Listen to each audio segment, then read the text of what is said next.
And then I think it's also important to reason from first principles rather than by analogy. So the normal way that we conduct our lives is we reason by analogy. We're doing this because it's like something else that was done, or it's like what other people are doing. Me too type ideas. Yeah, slight iterations on a theme. And it's kind of mentally easier to reason by analogy rather than from first principles. But by first principles is kind of a physics way of looking at the world. And what that really means is you kind of boil things down to the most fundamental truths and say, okay, what are we sure is true or as sure as possible is true?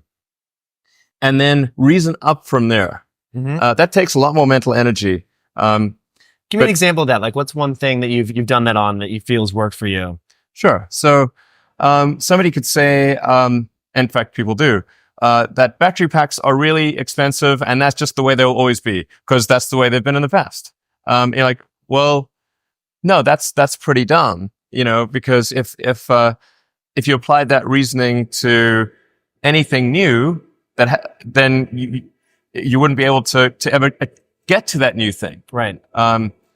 So, it's like you can't say, horses, nobody wants a car because horses are great and we're used to them and they can eat grass and there's lots of grass all over the place. And, there's not like there's no gasoline that people can buy. So people are never going to get cars. Right.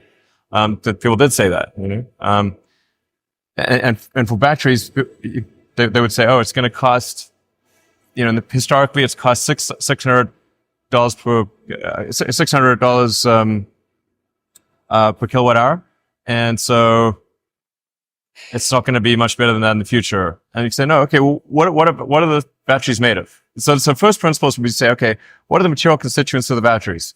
What is the spot market value of the material constituents? So you can say, okay, it's got cobalt, nickel, aluminum, carbon, and some polymers for separation and a steel can. So break that down on a material basis and say, okay, what if we bought that on the London Metal Exchange, what would each of those things cost? Like, it's like $80 per kilowatt hour.